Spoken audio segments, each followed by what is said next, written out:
itu biar tidak diserang banyak orang. Sampai dikatakan jangan berpelit-pelit ketika maulid, setuju. Tetapi berpelit-pelit pada saat Anda beli petasan sampai puluhan juta ketika peringatan maulid, itu kan mubazir.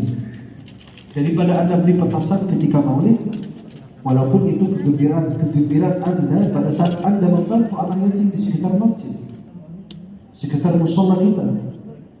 Saya pernah dulu beberapa tahun lalu di salah satu peringatan maulid, hampir 5 juta lebih mereka beli petasan. Setiap jamaah datang tembak petasan, khawatir orang jantungan kasihan di situ mati.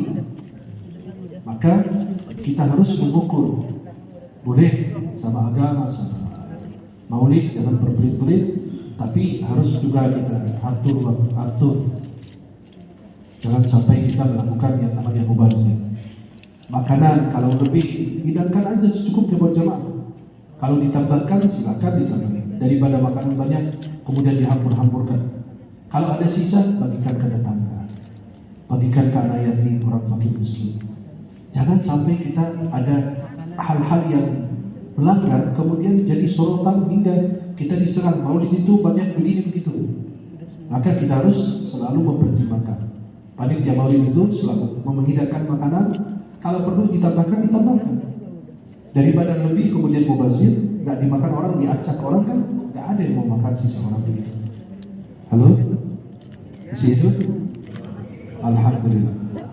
Maka saya harus mengingatkan bahwa bulan Maulid ini bulan kita menambahkan kecintaan kepada Nabi Muhammad SAW. Jangan sampai kita melakukan hal-hal yang dipicu oleh Rasulullah. Ya, para jemaah dimuliakan Allah SWT.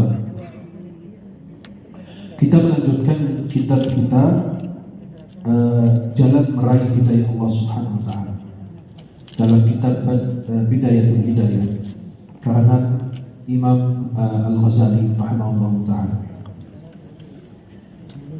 Kita sudah sampai kepada bab adabul istiqamah minan naum, adab bangun dari tidur. Adab bangun dari tidur, kata beliau, berusahalah dengan sungguh-sungguh untuk bisa bangun tidur sebelum terbitnya fajar. Usahakan yang pertama kali tersirat dalam hati dan yang diucapkan oleh lisanmu, lidahmu adalah zikrullah, ingat Allah. Diucapkan oleh lidahmu. Ya. Berarti pada saat kita bangun tidur, usahakan bangun sebelum fajar, sebelum subuh. Dan usahakan yang pertama kali yang tersirat dalam hati kita dan yang diucapkan oleh lidah kita adalah zikrullah. Pada saat kita berdoa ketika bangun, alhamdulillahilladzi ahyana ba'da ma amatana wa ilaihi nusyur. Tapi saya di sini ada catatan ringan. Kan kita belum tahu adab sebelum tidur seperti apa. Maka saya ingin menambahkan sebelum saya bahas adab bangun dari tidur, saya ingin mendahulukan adab sebelum tidur terlebih dahulu. Biar kita tahu di mana cara kita beradab pada saat mau tidur dan ketika kita bangun tidur. Adab sebelum tidur yang pertama adalah dimakruhkan tidur sebelum isya, tidur sebelum sholat isya. Ya, dan ngobrol begadang sehabis isya makruh. Kenapa? Biar kita tidak ketinggalan sholat isya, dan habis isya dimakruhkan kita begadang kecuali ada 3 hal. Yang pertama, mengikuti kajian, ada kegiatan kajian, tapi tidak larut sampai tengah malam, sampai jam 12, jam 1 peringatan maulid sehingga subuhnya bablas. Peringatan maulid bukan wajib, bukan sunnah, tapi mubah. Jangan sesuatu yang mubah menggalakkannya wajib. Kadang-kadang mohon maaf, sebagian panitia kebablasan, penceramahnya datang jam 11. Kapan ceramahnya? Kapan jemaah bisa fokus? Jam 11 orang orang yang ngantuk. Ya, maka kalau bisa panitia mengatur jam luar biasa majelis Rasulullah. Jam 10 sudah tutup. Kenapa? Tidak ada alasan bagi Anda. Pulang langsung istirahat subuh atau sebelum subuh sudah bangun. Jangan kegiatan yang mubah mengalahkan yang wajib. Seperti kita bilang, orang biasanya bangun subuh kesiangan, tapi giliran sholat duha tepat waktu. Subuhnya yang wajib ditunda-tunda, tapi giliran yang sholat duha yang sunnah dijaga. Hari raya Idul Fitri, Idul Adha, umat Islam berbondong-bondong datang ke lapangan, ke masjid. Tapi pada saat sholat subuhnya pada meninggal semua. Coba cek umat Islam hari raya Idul Fitri, Idul Adha. Nggak ada yang datang, masjidnya sepi. Tapi giliran sholat Id datang ramai-ramai pakai baju bagus. Lah, tadi bapak subuh kemana? Meninggal dunia apa? Padahal sholat subuh yang harus dijaga. Memang sunnah juga tambahan sebagai benci tanda cinta kita kepada Rasulullah. Maka yang pertama yang Anda boleh begadang hari sholat Isya kalau Anda mengikuti kajian, tapi bukan kebablasan. Kajian mulai jam 12 malam. Kajian apa ini? Ini bahas bangsa manusia atau bangsa jin? Jin aja habis Isya tidur karena dia bangun sebelum subuh, godain orang yang mau bangun sholat subuh. Ya. Jadi yang pertama yang kita lakukan pada saat kita begadang di malam hari diperbolehkan pada saat kita mengikuti taklim kajian. Yang kedua, menemani keluarga. Ya, orang itu suka berpergian, banyak kegiatan sehingga jarang berkumpul dengan keluarga. Boleh begadang sama keluarga sebentar. Atau yang ketiga, menemani tamu. Kita kedatangan keluarga, tamu-tamu. Boleh kita menemaninya. Orang baru datang disuruh bobo, suruh tidur. Ya kan, menemani orang juga biar merasakan kenyamanan, ketenangan itu ketika berada di rumah. Maka yang pertama adab sebelum tidur, makruh tidur sebelum Isya. Ada orang bilang, saya baru pulang kerja, saya benar-benar tak fokus sama sekali dan sudah ngantuk berat. Kata ulama, boleh tidur. Kenapa? Khawatir pada saat dia beristighfar memohon ampun ketika sholat, karena dia tak fokus, bisa dia mencela dirinya sendiri. Bisa berkata-kata yang dia tidak, orang tak fokus, ngantuk, maka boleh dia tidur, nanti bangun, baru sholat Isya. Maka dimakruhkan tidur sebelum Isya dan begadang sesudahnya.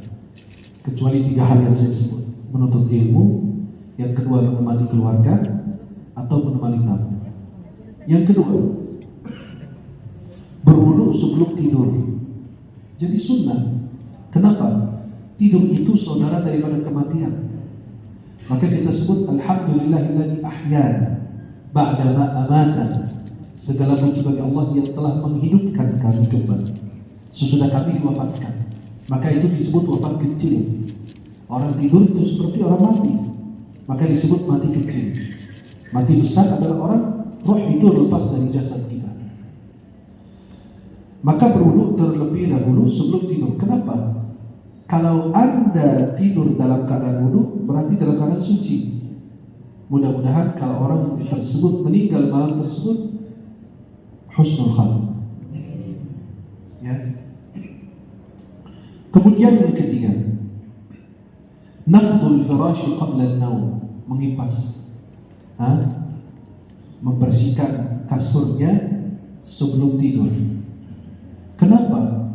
Khawatir pada saat dia meninggalkan kasurnya tidak rapi atau berantakan, yang namanya selimut, tiba-tiba ada binatang yang masuk ke bawahnya, atau ada binatang yang tidak terlihat. Maka ketika menipasnya kan ada sapu gitu kan. Ya, orang tua kita dulu kan begitu, sebelum tidur dirapiin, habis bangun tidur dikinin juga kan, menyipas gitu kasur atau spraynya gitu biar rapi bersih, kalau ada apa-apa bisa. Itulah sunnah dari Nabi SAW. Ya, tapi kalau nggak punya sapu lidi gitu, orang tinggal di apartemen gitu ya, atau rumah orang bagus gitu kan. Kalau kita kan orang kampung biasa kita pakai sapu lidi gitu. Kalau orang tinggal di apartemen katanya mana ada begitu gitu. Boleh pakai sarung. Pakai sarung. Nah, mungkin nggak ada sarung. Nggak mungkin nggak ada sarung kita. Ya kita pakai atau pakai baju atau apa dikit. Kenapa? Nipasan itu membersihkannya, takut ada binatang yang bisa membahayakan pada saat itu. Maaf, kita tinggalkan kasur walaupun rapi, tiba-tiba ada binatang masuk ke bawah selimut, kita tarik selimut tidur, akhirnya binatang itu membahayakan kita malam hari. Kemudian kita tidur menghadap kanan, berbaring ke kanan. Jangan kayak orang lagi sakit, terus pada saat lagi tiduran di kasur, teman-teman yang lagi jenguk beliau, loh kasurnya kok nggak menghadap kiblat? Kata beliau, aku masih hidup udah mau dihadapi kiblat aja. Ya, ini kan orang masih hidup kok disuruh hadap kiblat. Maka berbaring ke sebelah kanan. Ya, kenapa?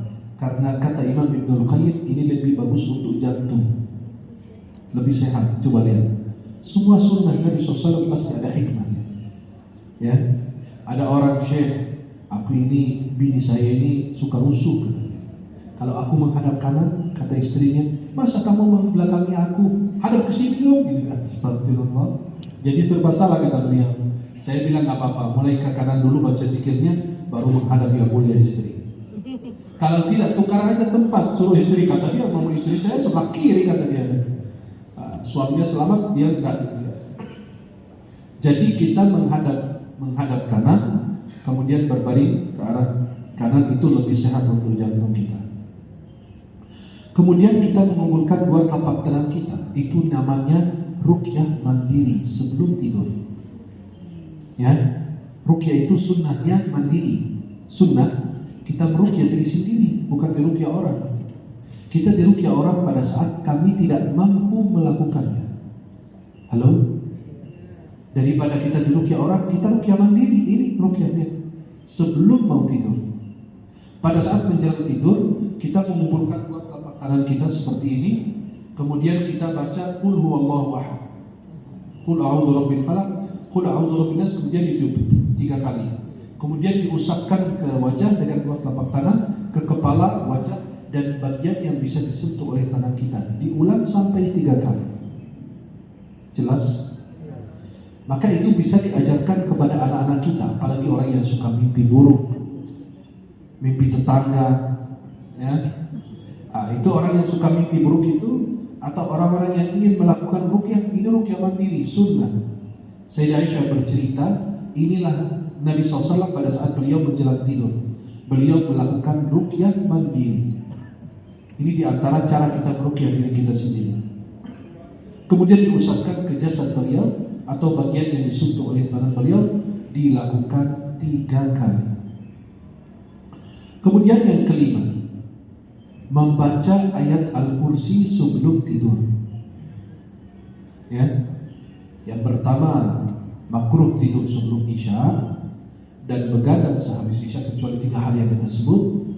Yang kedua, berwudu sebelum tidur. Yang ketiga, menipaskan kasurnya sebelum tidur. Kemudian tidur menghadap kanan. Mengumpulkan dua telapak tangannya, kemudian ditiupkan dan dibacakan surat Al-Ikhlas, Al-Falaq, dan An-Nas. Kemudian yang kelima, membaca ayat Al-Kursi. Ayat Al-Kursi, ayat yang paling agung di dalam Al-Quran. Kalau ditanya, surat yang paling agung dalam Al-Quran, surat Al-Fatihah. Ayat yang paling agung di dalam Al-Quran adalah ayat Al-Kursi. Ayat 255 surat Al-Baqarah. Ayat Al-Kursi ini luar biasa. Mungkin kajian khusus kalau bahas ayat Al-Kursi ini.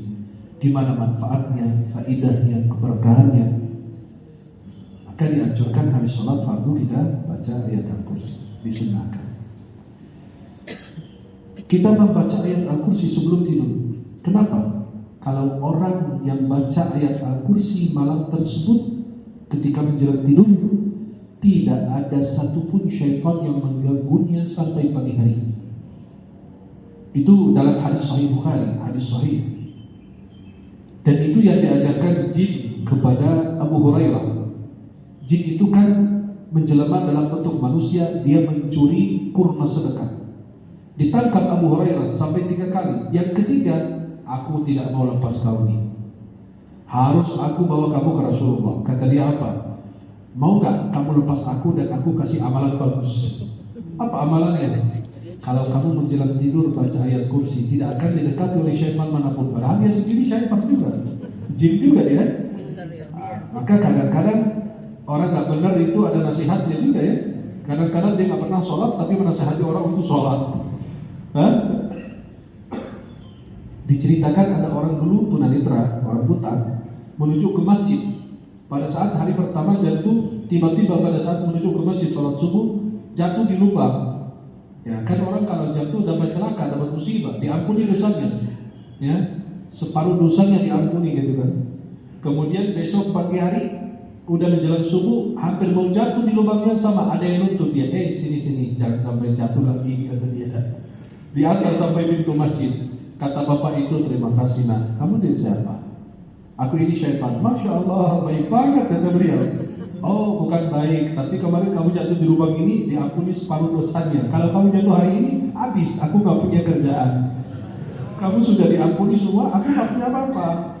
Kehilangan 1 ekor kata dia. Saya kehilangan 1 orang. Maka kemarin kamu jatuh diampuni separuh dosanya. Kalau kamu hari ini jatuh lagi, udah aku gak punya pekerjaan lagi udah. Ya. Jadi syaitan mengingatkan beliau. Tapi pada saat dia mengadu kepada Nabi, dia cerita, ya Rasulullah, aku menangkap orang begini-begini. Ternyata dia jin. Tapi dia kasih nasihat. Kata Nabi, nasihatnya apa? Ya Rasulullah, dia mengajarkan kalau mau tidur baca ayat kursi, gak ada didekati syaitan. La yazalu alaika hafizan hatta salat. Bukan hanya dijauhi syaitan, ada malaikat menjagamu dari malam hari sampai pagi. Kalau dibaca dari pagi hari, dijaga sampai malam hari. Kata Nabi SAW, sadaqaka wa huwa kadhub. Benar apa yang dia sampaikan, tapi dia juga pendusta juga. Ya, maka saya bilang, kadang-kadang yang menasihati kita orang masya Allah, nggak pernah sholat, tapi yang paling lihatin jangan lupa sholat, salat itu apa, itu kan. Kadang-kadang begitu, ketemu manusia begitu. Dia nggak pernah zikir, tapi ngajarin orang jangan lupa zikir ya, begini. Bagus, alhamdulillah masih ada kebaikan dalam diri. Maka sebelum tidur disunahkan baca ayat Al-Kursi. Saya ada tambahan amalan dari ulama-ulama bahwasannya pada saat menjelang tidur, kalau Anda lagi ada kesulitan, ada hajat, ada permasalahan, berwudu kemudian baca surat Alam Nashrah Laka Sadrak 3 kali. Alam Nashrah Laka Sadrak 3 kali. Anda punya kesulitan, urusan, punya hajat, baca Alam Nashrah Laka Sadrak, tapi diniatkan diberikan kemudahan dalam segala urusan. 3 kali Alam Nashrah Laka Sadrak sebelum tidur, insyaallah dipermudah urusannya oleh Allah SWT. Kemudian para jemaah dimuliakan Allah, ada amalan lagi sebelum tidur. Sebelum tidur coba baca Subhanallah 33 kali. Berarti ayat kursi, kemudian baca Subhanallah 33, Alhamdulillah 33, Allahu Akbar 34. Kenapa? Memang itu dari Nabi SAW, itu betul hadis dari Rasulullah. Ceritanya seperti apa? Ceritanya suatu hari Sayyidah Fatimah Zahra, putri Rasulullah SAW, datang mau mengadu kepada Nabi SAW dari alat menggiling. Dia menggilingkan, orang dulu kan menggiling gitu kan, masih di Arab itu ada sebagian gitu ya, masih buat gandum dan lain-lain. Nah, kalau tidak salah di Indonesia juga dulu ada ya. Nah, begini kan, kalau kita bicara begini, dan itu kan lama-lama tangan kita keras, ya. Dan Sayyidah Fatimah Zahra dengar katanya Nabi dibawakan budak, artinya ada pelayan khadim. Kata beliau, daripada tangan saya rusak menggiling itu terus pakai alat itu, kata beliau, aku datang minta 1 orang dari Nabi, khadim dari Nabi, membantu. Ya, aku juga tangan saya rusak, namanya putri Rasulullah. Ternyata pada saat datang ke rumah Nabi tidak ada. Akhirnya beliau mengadu dan bercerita kepada Sayyidah Aisyah. Pada Sayyidah Aisyah, pada saat Sayyidah Aisyah itu Nabi pulang, baru menceritakan, ya Rasulullah tadi Fatimah di sini. Dia bercerita bahwa tangannya itu sudah mulai keras karena menggiling dan lain sebagainya. Nabi langsung datang ke rumahnya dan bilang apa? Sebelum kamu mau tidur, kamu baca zikir ini. Subhanallah 23, Alhamdulillah 33, Allahu Akbar dalam riwayat 33 atau 34 sampai itu 100. Kata Nabi, khairul lakuma min khadim, itu lebih baik daripada pelayan. Ulama mencari faedah dari hadis ini apa? Apa hubungannya zikir dengan khadim, pembantu? Mereka berpikir, kan beliau minta pembantu, pelayan. Kok Nabi ngajarin zikir? Apa hubungannya? Kata ulama, nampaknya zikir itu kalau dibaca malam hari, Allah berikan kekuatan sehingga Anda punya pekerjaan yang keras atau pekerjaan yang berat, sehingga diberikan kemudahan oleh Allah SWT. Itu yang dipahami dari ulama, oleh para ulama daripada hadis ini. Karena tidak ada hubungan sama sekali apa urusan zikir dengan pelayan. Beliau datang mengadu, tangan saya rusak, aku minta membantu. Kata Nabi, coba baca zikir. Nah, kalau secara logika nggak masuk akal kita. Tapi Nabi SAW ingin memberitahukan bahwa itu zikir itu lebih bagus daripada kamu punya khadim. Kamu bisa punya pekerjaan, mengerjakan sendiri dan diberikan kekuatan oleh Allah SWT. Kemudian para jemaah yang dimuliakan Allah, kalau kita menyalakan api di rumah, ya, itu wajib dimatikan. Kenapa? Karena itu berbahaya di malam hari. Ya. Maka Nabi SAW bersabda dalam hadis Bukhari Muslim, la tatrukun nara fi buyutikum. Ya. Jangan meninggalkan api menyala di rumah kalian. Karena itu berbahaya. Tiba-tiba ada tikus atau ada binatang atau apa, kemudian tiba-tiba kebakar makin senang juga. Dan itu kan berbahaya api. Ya, maka banyak orang yang kadang-kadang berada di mana itu mereka nyalain api di sebelahnya, itu kan berbahaya, dipadamkan terlebih dahulu. Kemudian yang ke-8, ada sebuah sunnah yang mungkin kita di Indonesia kerjakan tapi kita nggak tahu itu sunnah. Pada saat mau tidur itu tutup pintu dan jendela. Ya, khususnya pintu-pintu rumah kita ditutup. Maka pada saat menjelang maghrib kita di Indonesia itu tutup pintu kan. Udah mau azan maghrib itu sunnah sebenarnya. Coba kalau diniatkan ini sunnah dapat pahala. Tapi karena itu jadi kebiasaan, udah maghrib tutup pintu dulu gitu kan. Udah maghrib masuk dulu. Padahal itu sunnah. Menahan anak-anak kita pada saat maghrib itu sunnah. Tapi masyarakat tidak tahu itu sunnah. Jadi pahala sunnah nggak dapat.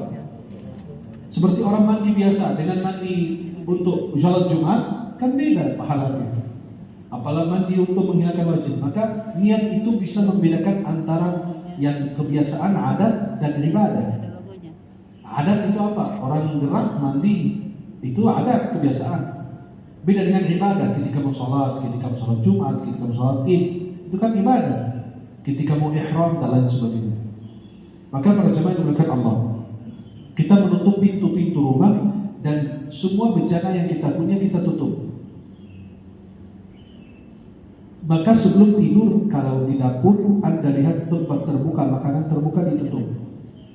Kenapa? Itu berbahaya. Pernah di kampung saya di sini itu sekeluarga ya. Pagi hari masuk rumah sakit semua. Ternyata mereka masak makanan, kemudian nampaknya itu tutupnya itu digeserin aja gitu, dibuka separuhnya. Nampaknya ada binatang yang masuk atau gimana. Mereka pagi hari makan semua. Ya namanya orang baru tidur, dipanasin sarapan, mereka nggak pikir apa-apa dan tidak terlihat. Akhirnya ternyata mereka semua sakit yang makan makanan itu tersebut. Maka disunahkan untuk menutup bencana kita pada saat mau tidur, khususnya air. Di sebelah kita di kasur atau di mana ada air terbuka ditutup aja dulu. Pakai kertas atau pakai penutup dan lain sebagainya. Kemudian yang ke-9, adab sebelum tidur bagi mereka yang dalam keadaan junub. Ya namanya hubungan suami istri, kadang-kadang malas mandi malam hari. Ada yang bilang nanti aja sebelum subuh itu bangun. Hal biasa. Dan itu terjadi pada Nabi SAW, bukan pada kita semua. Ya. Maka wudu bagi orang yang junub apabila mau tidur. Tapi ini bukan wudu sholat.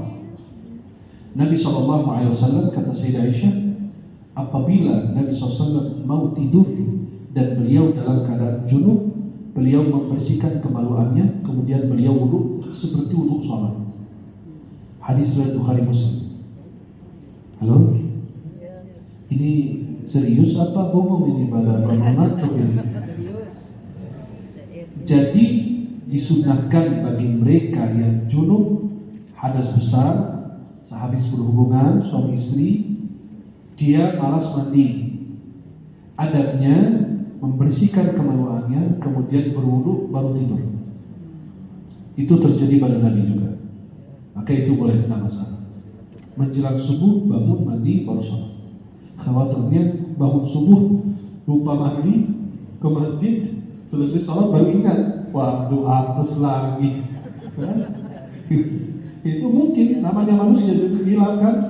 Namanya udah habis sebelum tidur udah wudu kan, nggak mikirin macam-macam atau kaget gitu dengan azan subuh langsung lari ke masjid.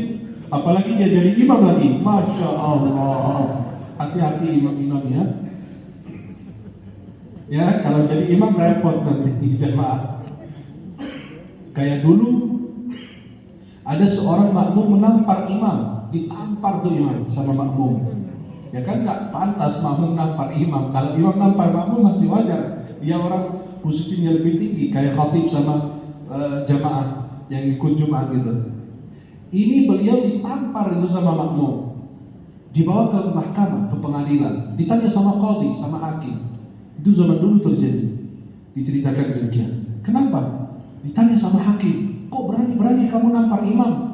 Kata makmumnya, begini ceritanya. Ini imam masuk sholat subuh bersama kami, dan dia dalam sholat subuh itu baca Al-Baqarah full sampai habis, 286 ayat. Dari awal Al-Baqarah sampai akhir, Alif Lam Mim dzalikal kitabul la raiba fihi muttaqin, sampai wa'fa'na wa anta malana fansurna 'alal qaumil kafirin. Itu bisa 3 jaman. Tiba-tiba imam itu kurang ajar, selesai salat langsung berdiri, maaf para jamaah, saya lupa wudu, ulangi salat kalian lagi. Namanya makmum kesal, kurang ajar, 3 jam berdiri, tapi atau salat kita tidak sah lagi.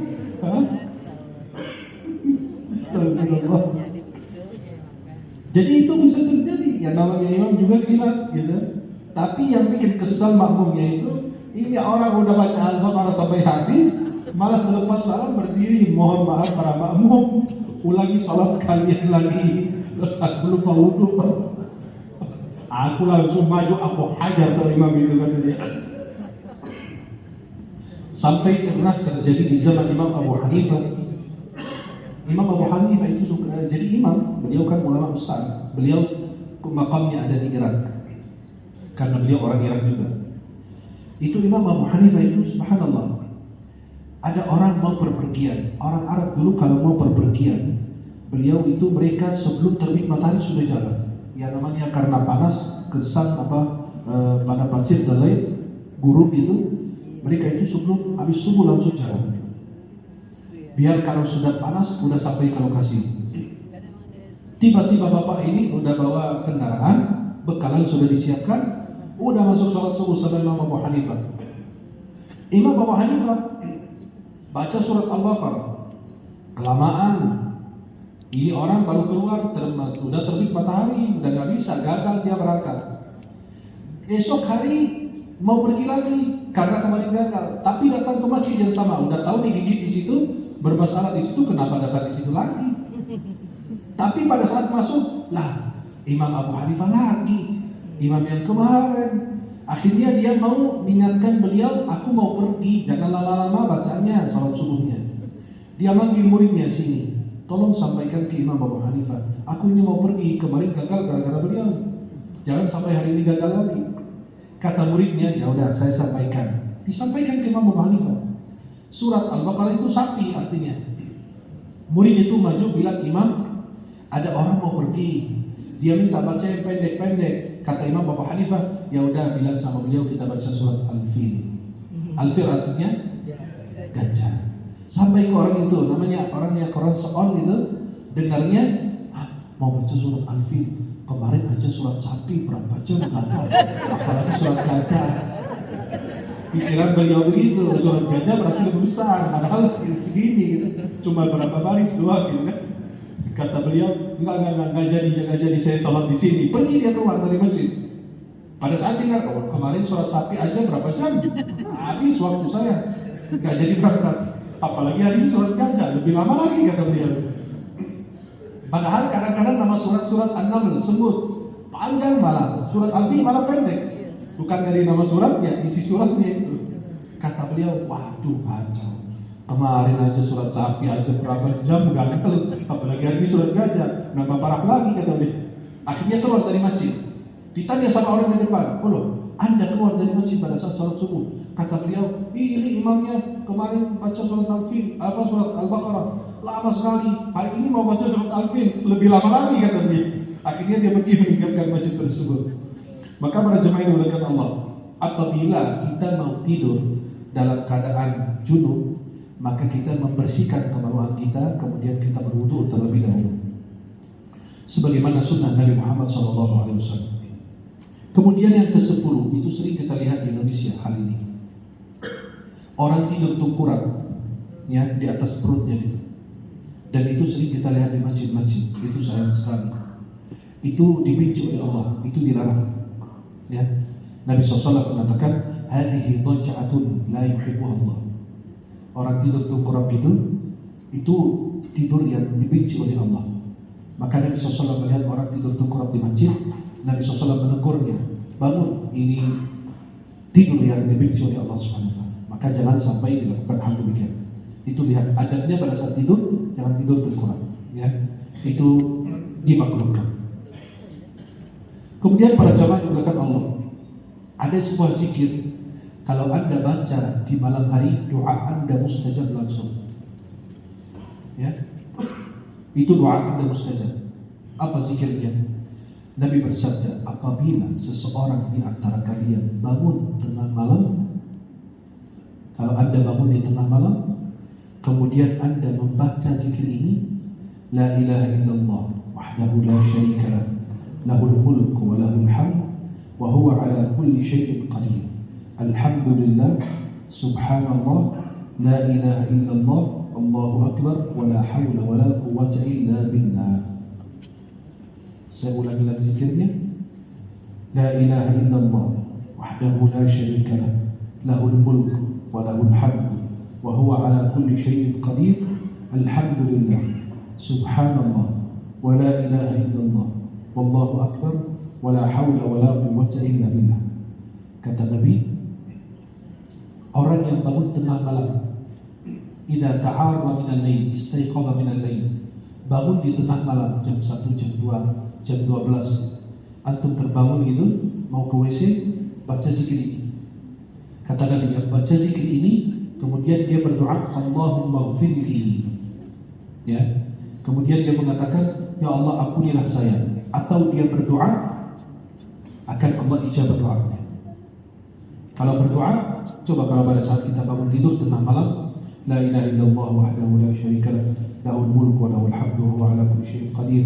Alhamdulillah, subhanallah, wa la ilaha illallah, wallahu akbar, wa la hawla wa la quwwata illa billah. Dan Anda berdoa saat itu, seketika itu, insyaallah doa Anda mustajab. Dan Nabi bersabda, fa in tawadda'a wa shalla qubilat shalah. Apabila dia berwudu dan dia salat, salatnya akan diterima oleh Allah. Selepas Anda baca zikir ini, maka jangan sia-siakan. Zikir ini sangat luar biasa dan hadisnya juga sahih. Kemudian para jemaah yang dimuliakan Allah SWT,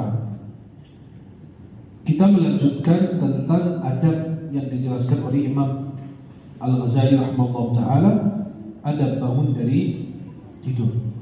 Tadi kita jelaskan adab sebelum tidur. Dan saya ingin menambahkan satu adab lagi, apalagi kita di bulan Maulid, ya, sebelum Anda tidur bersalawat kepada Nabi. Kenapa? Jadikan nama Nabi Muhammad nama terakhir yang Anda lafalkan, yang Anda ucapkan. Kenapa? Bisa jadi Anda kebawa di dalam mimpi sampai Nabi mengunjungi Anda di dalam mimpi.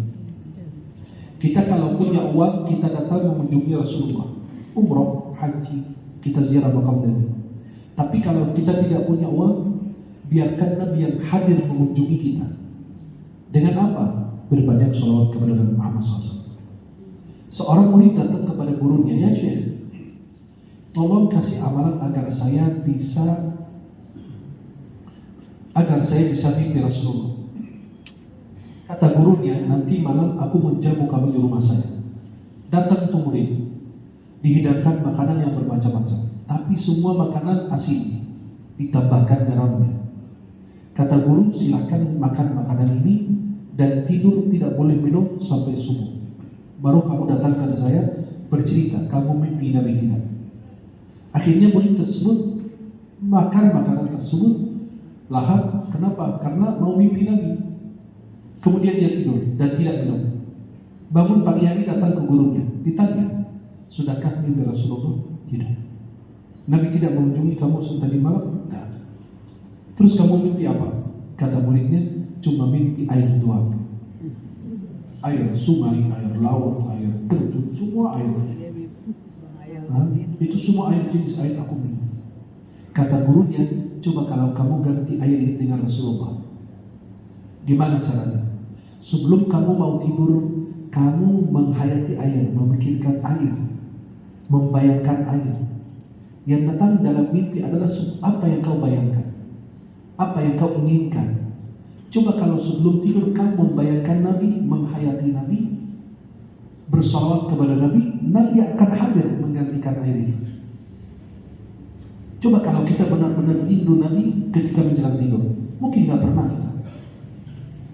Kita ini sudah sejak lahir Islam. Orang tua kita, nenek moyang kita orang Islam semua. Dengan umur kita begini, nggak pernah mimpi Rasulullah. Dengan usia kita ini, nggak pernah Nabi datang dalam mimpi. Ada apa dengan hati kita? Apa jangan-jangan ada yang salah di dalam diri ini? Pesawat itu mendarat kalau landasan sudah siap. Begitu Nabi hadir di dalam hati, kalau hati ini sudah siap, sudah bersih. Apa jangan-jangan hati kita ini kotor, tidak pantas dikunjungi Nabi? Apa jangan-jangan kita ini termasuk orang yang tidak dirindukan Nabi, tidak diakui oleh Nabi sebagai umatnya? Itulah yang harus kita pikirkan. Ada apa dengan diri ini? Apakah ada yang salah di dalam perilaku saya? Apa saya tidak benar-benar mencintai Rasulullah dengan tulus? Maka Adam sebelum tidur berbanyak salawat kepada Nabi. Bagaimana caranya? Minimal amalkan Muhammad sallallahu alaihi wasallam. Muhammad sallallahu alaihi wasallam sampai Anda tertidur. Jadikan nama Nabi Muhammad SAW nama terakhir yang Anda ucapkan. Sayang sekali, yang terakhir kita lihat adalah handphone. Bangun tidur yang pertama kita lihat handphone. Sibuk kita, disibukkan dengan alat ini. Maka kalau Anda mau tidur, coba baca zikir, baca doa, lakukan wudu, menghadap kanan. Kemudian Anda berbanyak salawat kepada Nabi Muhammad SAW, maka Anda bisa dikunjungi dan Nabi SAW hadir di dalam mimpi kita. Para jemaah yang dimuliakan Allah SWT, ada bangun dari tidur yang disampaikan oleh Imam Ghazali. Beliau mengatakan, berusahalah dengan sungguh-sungguh untuk bisa bangun tidur sebelum terbit fajar. Jangan pada saat azan baru bangun. Ada orang ditanya, kenapa kau datang ke masjid sebelum azan? Apa kata beliau? Azan itu peringatan untuk mereka yang lalai dari waktu sholat. Ingat, karena azan itu mengingatkan kita masuk waktu sholat. Azan itu ingat untuk mengingatkan mereka yang lalai, dan saya tidak mau termasuk orang yang lalai. Ada seorang tabi'i mengatakan, aku ini 40 tahun tidak pernah ketinggalan takbiratul ihram. Ya Allah, bayangkan sampai 40 tahun tidak ketinggalan takbiratul ihram. Kita 40 waktu saja gagal, 40 hari aja masih gagal. Kadang-kadang kita ke Makkah, Madinah, jauh-jauh masih ketinggalan juga. Jamaah kita memang begitu luar biasa. Pas masuk restoran makan siang, cari sambal. Yang namanya sambal, mules. Waduh, sampai ke masjid mules, lari ke kamar mandi. Akhirnya ketinggalan salat. Ya, takbiratul ihram. Maka kalau di sana itu, kalau perlu kurangi sambal. Kenapa? Biar perut kita aman di sana, biar lancar. Makan secukupnya. Ini kemarin waktu jemaah umrah kita, Masya Allah, segini tuh makanan. Nenek-nenek itu di depan saya, dikantongi itu buah-buahan. La ilaha illallah, dibawa ke kamar katanya. Padahal mungkin gak dimakan semuanya. Jadi kadang-kadang ada lihat jemaah kita itu, pikirannya di sana tuh, makan yang banyak, Masya Allah. Katanya haji mumpung. Haji mumpung gitu, luar biasa. Maka apa? Kurangi pada saat kita berada di lokasi seperti itu, di tempat yang mulia ini, kita kurangi porsi tidur, kurangi porsi makan. Kenapa? Bisa jadi mungkin makan itu untuk memberikan energi dan kekuatan, tapi khawatir bermalas-malasan untuk beribadah. Ada positif negatifnya sesuai dengan orang yang bisa mengatur diri. Maka para jemaah yang berkat Allah, beliau mengingatkan, berusahalah dengan sungguh-sungguh untuk bisa bangun tidur sebelum terbit fajar. Usahakan yang pertama kali tersirat dalam hati dan yang diucapkan oleh lidahmu adalah zikrullah. Seperti yang kita bacakan tadi, la ilaha illallah wahdahu la syarika lah, lahul mulk wa lahul hamdu wa ala kulli syai'in qadir. Alhamdulillah wa subhanallah wa la ilaha illallah wallahu akbar wa la haula wa la quwwata illa billah. Kemudian beliau mengatakan, pada saat itu sudah bangun tidur, berdoalah. Dan doanya beliau santumkan di dalam kitab Bidayatul Hidayah. Doanya agak panjang. Alhamdulillahilladzi ahyana ba'da ma amatana wa ilaihi nusyur. Kalau udah hafal yang itu cukup. Tapi kalau mau baca lengkap, Alhamdulillahilladzi ahyana ba'da ma amatana wa ilaihi nusyur. Asbahna wa asbaha al-mulku lillah wal 'azamatu was sultanu lillah wal 'izzatu wal qudratu lillahi rabbil 'alamin. أصبحنا على فطرة الإسلام وعلى كلمة الإخلاص وعلى دين نبينا محمد وعلى ملة أبينا إبراهيم حنيفا مسلما وما كان من المشركين. اللهم بك أصبحنا وبك أمسينا وبك نحيا وبك نموت وإليك النشور. اللهم إنا نسألك أن تبعثنا في هذا اليوم إلى كل خير ونعوذ بك من أن نجترح فيه سوءا أو نجره إلى مسلم أو يجره أحد إلينا. نسألك خير هذا اليوم وخير ما فيه. نسألك خير هذا اليوم وخير ما فيه ونعوذ بك من شر هذا اليوم وشر ما فيه. Berdoa memuji Allah Subhanahu wa taala, dan kami di pagi hari ini hidup dalam keadaan fitrah Islam, kemudian dan keadaan iman kepada Allah dan mengikuti agama Nabi Muhammad SAW dan atas milah dari Nabi Ibrahim AS, hanifan musliman, dan beliau tidak termasuk orang musyrik. Kemudian Allah memberikan asbahna, dengan Allah Subhanahu Wa Taala kami memulai di pagi hari ini dan di sore hari juga demikian. Dan kami berdoa agar Allah Subhanahu Wa Taala menghadapkan kita dan memudahkan kita untuk di pagi hari itu beramal yang baik dan menjauhi segala keburukan dan kejahatan.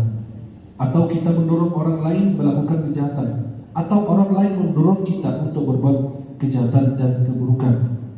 Kemudian kita mengharapkan kebaikan dan keberkahan pada hari itu dan berlindung kepada Allah Subhanahu wa taala daripada keburukan dan dosa dan maksiat di hari tersebut. Kemudian para jemaah yang berkat Allah Subhanahu wa taala, ada adab yang saya ingin tambahkan bagi kita semua, adab sesudah bangun tidur. Yang pertama, zikrullah. Kita ingat Allah, berzikir kepada Allah Subhanahu wa taala. Seperti yang masyhur, alhamdulillahilladzi ahyana ba'da ma amatana wa ilaihi nusyur. Itu zikir yang paling ringkas kita bisa menghafalnya. Kemudian yang ketiga, yang kedua, fakku 'uqda syaitan, 'uqda syaitan. Kita melepas ikatan syaitan. Syaitan sebelum tidur mengikat 3 ikatan di belakang kita.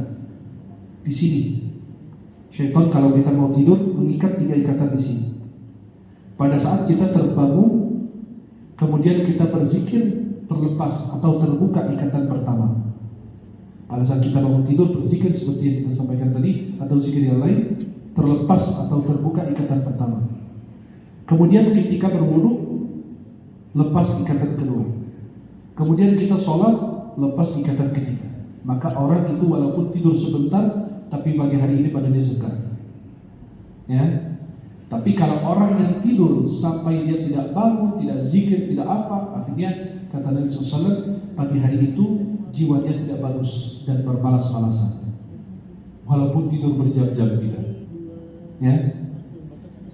Kemudian yang ketiga, menggunakan siwak. Nabi SAW idza qama min al-lail yashushu bahu bis-siwak. Nabi SAW kalau mau bangun tidur langsung siwak itu dipakai. Tuh, membersihkan mulutnya. Kenapa? Karena bau mulut itu tidak bagus. Maka siwak itu disunahkan pada saat bau mulut kita berubah. Ya. Siwak ini sunnah dari Nabi SAW. Mardatul lirab wa taharatul fam. Allah ridha kalau Anda pakai siwak ini dan membersihkan mulut.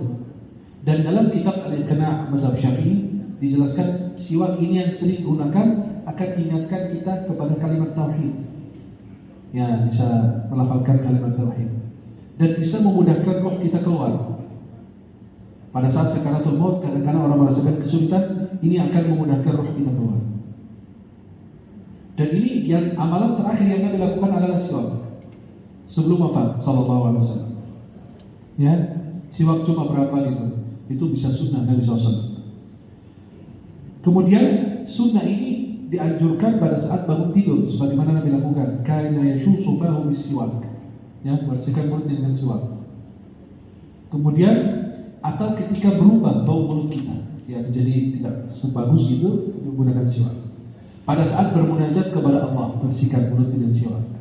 Pada saat mau berwudu, pada saat mau sholat, itu bersiwak. Pada saat mau baca Quran, ya, dan mungkin kalian ngaji fikih, di situ dijelaskan tentang bab siwak. Biasa bab taharah, di situ di dalamnya ada pembahasan seputar siwak. Ini sunnah dari Nabi Muhammad sallallahu alaihi wasallam.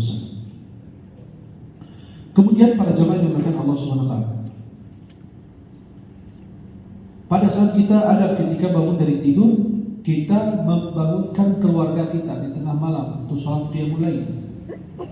Kadang-kadang suaminya curang, diam-diam keluar, ambil duduk sholat, istri didiamkan, anak didiamkan. Sunnah membangunkan mereka, ya. Seperti aja bukannya pakai air, jangan pakai ember, ya. Dikit aja kita pakai air. Ya.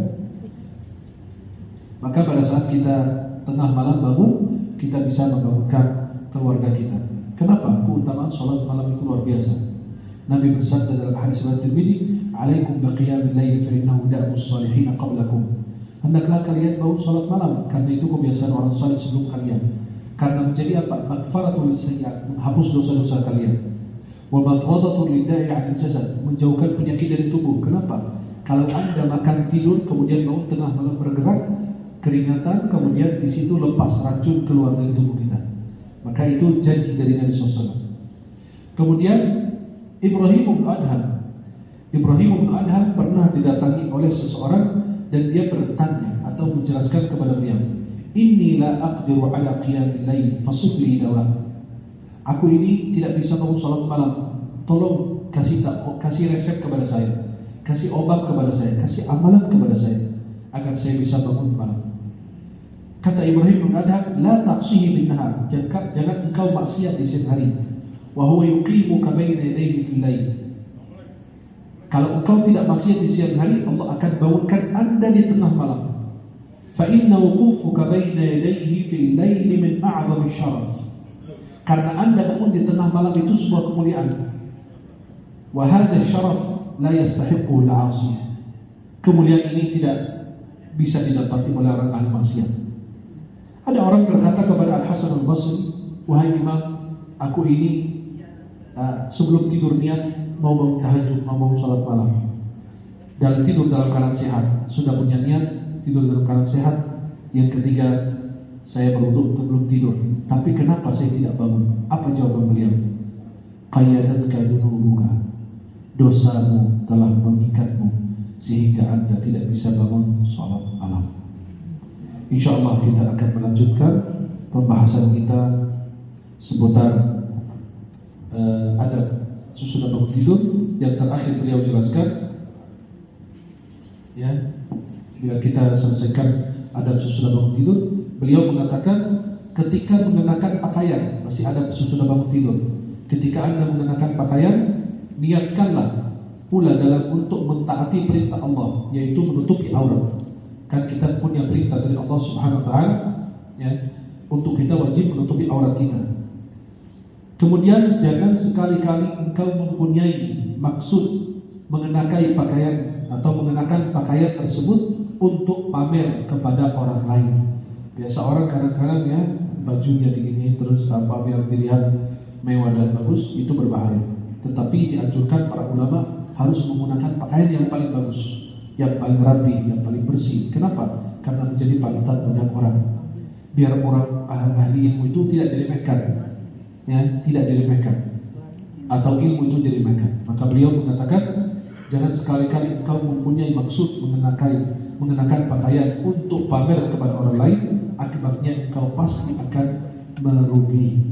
Insyaallah kita di pertemuan yang akan datang kita akan bahas ada dukhulil khala, ada masuk WC, dan kita akan jelaskan insyaallah di pertemuan yang akan datang. Mudah-mudahan yang saya sampaikan bermanfaat. Aku qauli hadza astaghfirullah lakum, dan insyaallah kita jelaskan bagaimana kalau kita buang air menghadap kiblat, atau kamar mandi di rumah atau kamar mandi di masjid itu menghadap kiblat. Bolehkah kita gunakan untuk buang air atau tidak? Insyaallah juga kita akan bahas di pertemuan berikutnya. Semoga para jemaah senantiasa berada dalam keadaan sehat walafiat, senantiasa diberkahi oleh Allah Subhanahu wa taala. Mudah-mudahan yang saya sampaikan bermanfaat. Aku qauli hadza wa astaghfirullah lakum wallahu taala a'lam bissawab. Saya berikan kesempatan bagi jemaah yang mau bertanya seputar tema maupun yang lain, dipersilakan. Wallahu a'lam bissawab. Iya, boleh. Kalau satu dua pertanyaan silakan insyaallah. Ada pertanyaan yang mau bertanya. Saya mungkin satu pertanyaan. Tadi amalan-amalan sebelum tidur itu urutannya gimana? Tadi setelah kita membaca tadi terakhir ada ruqyah mandiri, kan dilanjutkan dengan membacakan ayat kursi. Kemudian kalau misalnya kita udah membaca ayat-ayat semua yang tadi sunnah-sunnahnya itu, maklum kita bertetangga ini ada tamu, terus kita mau tidur baca lagi nggak? Gimana? Oh tidak besar. Kalau sudah kita udah baca, cukup sekali aja insyaallah. Ya, kecuali kalau panjang waktunya boleh diulang lagi, lebih afdal. Contoh kalau cuma sebentar, ya orang ada hajat atau ada perlu sebentar, cukup kita bismillah langsung tidur. Tapi kalau waktunya panjang, contoh 1-2 jam gitu ya, atau agak lama jaraknya, maka lebih ahsan kalau diulang lagi, lebih afdal. Ya, kecuali kalau waktunya sebentar. Seperti gini, kita lagi ambil wudu, ya, tiba-tiba ada yang ketok pintu, kita belum cuci kaki. Ya, kita bukan cuma sekedar pintu, boleh kita langsung cuci kaki. Tapi kalau kita sudah ambil wudu, mau cuci kaki, ternyata orang yang tamu datang ngobrol sampai anggota tubuh sebelum kita cuci kaki kita, muka kita dan lain sudah kering, ya sudah kering, maka diulang lagi lebih afdal. Ya, wallahu taala a'lam wa a'lam bissawab. Nah, silakan ada yang mau bertanya? Saudara.